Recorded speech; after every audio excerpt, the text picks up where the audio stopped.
Al filo de la semana. Análisis de temas nacionales e internacionales con un enfoque diferente. José María Tojeira, al filo de la semana. Buen día para todos y todas. Que tengan un día agradable. El pueblo salvadoreño es muy amistoso, entonces que disfrutemos de la amistad, ¿verdad? Cuando una persona hace amistad, pues llega a grados de fraternidad muy alta, ¿verdad? Es decir, ojalá esa gran capacidad de amistad que tiene el pueblo salvadoreño se convierta en amistad social, ¿verdad? Es decir, a veces odiamos a los enemigos, somos fieles con los amigos hasta decir basta, ¿verdad? Es decir, hay una gran capacidad de amistad en la gente, pero también una gran capacidad de odio y de violencia, ¿verdad? Entonces, ojalá con la misma intensidad que amamos a los amigos, sepamos vencer el odio a los enemigos, o los rencores, o los resentimientos que a veces duran demasiado y no es sano vivir resentido, ciertamente, ¿verdad? También a la radio hay que felicitarla tardíamente porque este programa sale cada semana, pero fue el día, hace 2 días creo, fue el Día Mundial Internacional de la Radio y dándole la importancia que tiene a este medio de comunicación, un medio directo, cercano, donde no hay que poner caretas en la cara, ¿va? Para hablar, ¿verdad? No hay que decorarse si son mujeres, no hay que simplemente no hay que fingir seriedad, etc. La radio es muy espontánea, muy cercana y la YSUCA juega un gran papel en El Salvador, pues acercándose a la gente, escuchando las voces de la gente, haciendo crítica social para crear conciencia crítica. Un pueblo sin conciencia crítica es un pueblo condenado a ciertas formas de fracaso, ¿verdad? La conciencia crítica ayuda a ser generoso, a progresar, a caminar, ¿verdad? Toda la gente que sale adelante sale porque tiene capacidad de análisis. Y la YSUCA ayuda, ¿verdad?, a hacer análisis y a buscar un futuro mejor para todos. Pues felicidades a la radio, aunque somos parte de ella, pero no es que nos felicitemos a nosotros mismos, sino a todas las radios también. Comenzamos con algunas cosas importantes. Siempre hay temas que se repiten, pero es normal que se repiten. El tema de la minería sigue saliendo como noticia continuamente. Ahora el Colegio Médico ha dicho que la minería metálica es la principal amenaza para la salud en el futuro del Salvador, ¿verdad? Es decir, para la salud pública. Porque si empieza a haber minería, van a empezar nuevas enfermedades para las que el país no está preparado, ¿verdad? Sobre todo los que trabajen en la minería o los que vivan en el entorno de las minas a cielo abierto pueden desarrollar fácilmente silicosis. Y la silicosis es una enfermedad típica de mineros que trabajaban en las minas en profundidad, ¿verdad? Es decir, minas de carbón, etc. Porque la tierra tiene un mineral que se llama sílice, muy extendido por todas partes hay sílice, ¿verdad? La mayoría de las rocas tienen algún compuesto de sílice. Entonces, en la tierra también. Entonces, pues, el polvo con sílice daña, de ahí viene silicosis, daña los alvéolos de los pulmones, los vuelve rígidos. Eso impide que el oxígeno sea trasladado a las arterias que caminan por el pulmón y, bueno, la gente se muere, ¿verdad? Y se muere asfixiándose realmente.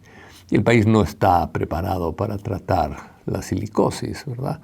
En las minas de cielo abierto, la silicosis puede ampliarse por la contaminación del aire a mucha más población que en las minas subterráneas. Y aquí lo que se busca es minas de cielo abierto y lo que la gente rechaza fundamentalmente es la minería metálica en general, pero especialmente por todos los riesgos que tiene la minería metálica, pero especialmente la minería a cielo abierto, que es la más peligrosa de todos y la única que se busca implementar aquí en El Salvador en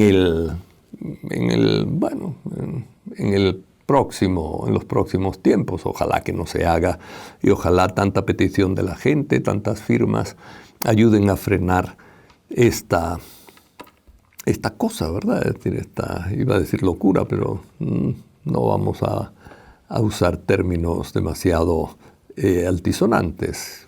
Sí, este peligro y este riesgo que estamos poniendo sobre el futuro de El Salvador, ¿verdad? Siguen también las manifestaciones frente al BINAES. Eso es normal porque la gente no quiere hipotecar su futuro, ¿verdad? Ni el futuro de El Salvador. Y los jóvenes, evidentemente, son los que van a sufrir más esta minería metálica si se implementa. También la Universidad Nacional ha reclamado, etcétera. Yo creo que ese va a ser un punto de reclamo permanente hasta que no se revierta la ley nueva, ¿verdad?, que permite la minería metálica. Bien,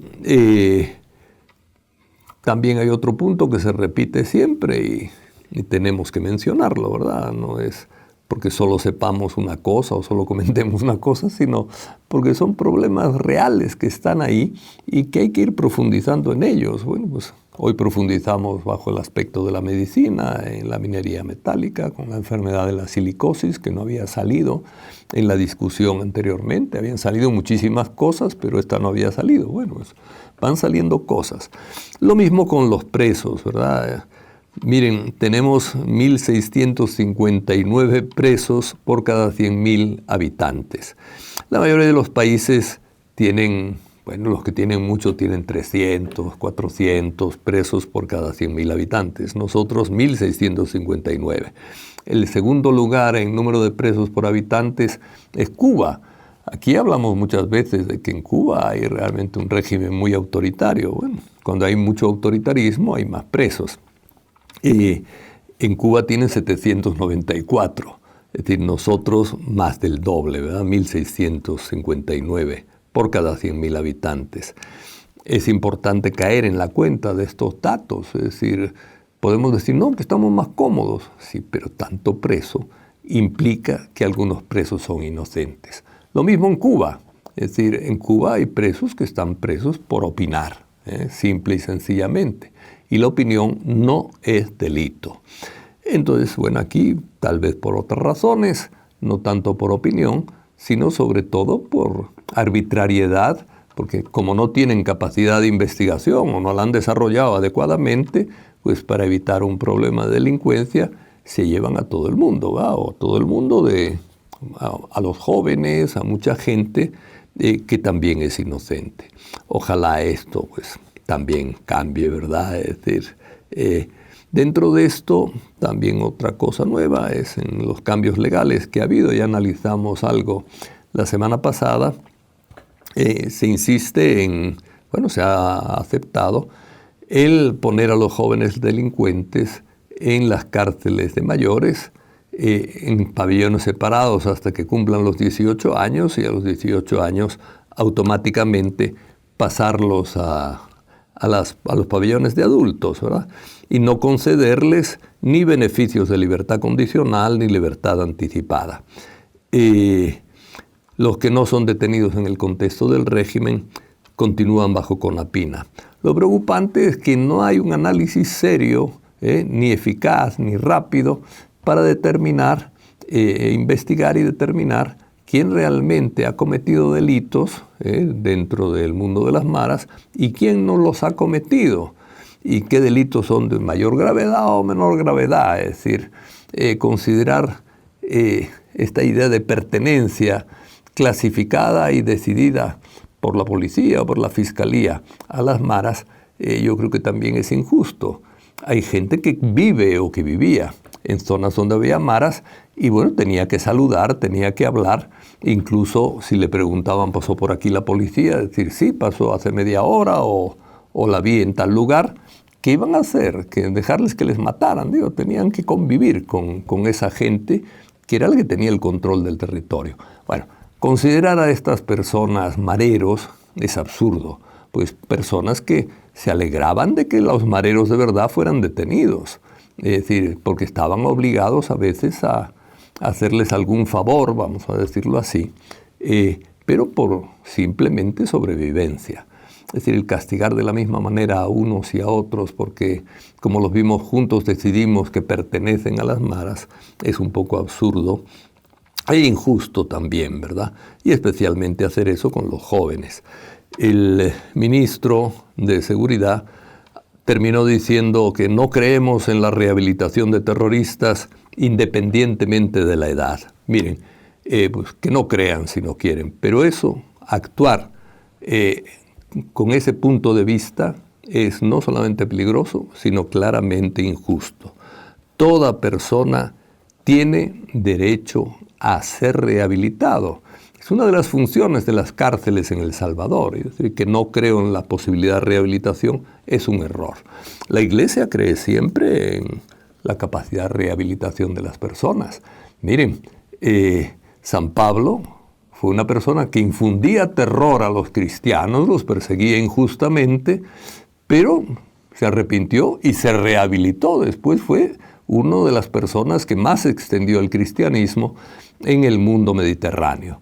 Bueno, se rehabilitó a pesar de ser un terrorista, porque perseguía injustamente infundiendo terror a los cristianos. Eso está en la Biblia, ¿verdad? Entonces decir que no creen en la posibilidad de rehabilitación, bueno, una frase muy anticristiana, creo yo, ¿verdad? Es decir, y no solamente anticristiana, sino también una frase que se riñe con la experiencia humana, porque gente que se ha rehabilitado, pues es indiscutiblemente que ha existido. Mandela ha sido Premio Nobel de la Paz, ¿verdad? Mandela perteneció a una organización que estaba clasificada como terrorista, ¿sí? Y estuvo preso por eso, y estuvo preso un montón de años. Bueno, resultó una de las personas que luchó más a favor de los derechos humanos y una persona que después el mundo la reconoció como realmente un héroe de la humanidad, ¿verdad? Es decir, como una persona de rehabilitación. No creer en la rehabilitación es bastante, yo no sé si lo dijo en serio o no, a lo mejor son esas frases que se les escapan a los políticos, pero que hacen mucho daño, ¿verdad? Es decir, ojalá se recapacite en el tema de la rehabilitación. En el índice de percepción de la corrupción hemos avanzado un poquito, ojalá disminuyamos, ¿verdad? Es decir, tenemos la posición 130 de 180 países, ¿no? El 1 es el menos, donde se percibe menos la corrupción, y el 180 es donde se percibe más. Bueno, nosotros estamos en el 130, que significa estar casi en el 30% donde la gente piensa que hay más corrupción, ¿verdad? Es decir, hay un 60% de países que la gente piensa que no hay tanta corrupción como aquí, ¿verdad? Por lo menos dentro de cada país, ¿verdad? Bueno, puede haber errores porque la percepción es percepción, no es una cifra científica, ¿verdad? Pero cuando toda la gente piensa eso, pues algo hay que falla. El tema migrantes es el último que quería tocar y es un tema importante, ¿verdad? Es decir, a un migrante salvadoreño con un negocio llevando más de 30 años en Estados Unidos, lo han deportado y ha dejado 9 niños allí nacidos en Estados Unidos, un modo inhumano para un hombre que pagaba impuestos y tenía una pequeña empresa formal, ¿verdad? Algunos migrantes salvadoreños están escondidos sin ir al trabajo por causa de las redadas, y la criminalización de los migrantes de Trump y de sus seguidores es algo radicalmente condenado por la Iglesia y por la decencia humana y por los derechos humanos. Estar sin papeles en otro país no es un crimen. Termino esto con unas frases del Papa en una carta reciente a los obispos americanos agradeciéndoles que defiendan a los migrantes. Dice así: la conciencia rectamente formada no puede dejar de realizar un juicio crítico y expresar su desacuerdo con cualquier medida que identifique de manera tácita o explícita la condición ilegal de algunos migrantes con la criminalidad. No se puede confundir sin papeles con criminalidad, ¿verdad? Y sigue el Papa: lo que se construye a base de fuerza y no a partir de la verdad sobre la igual dignidad de todo ser humano, mal comienza y mal terminará. Les ha molestado a los gringos en el poder, ¿verdad? Ahí podemos terminar con el famoso refrán salvadoreño: macho que relincha, chimadura que tiene.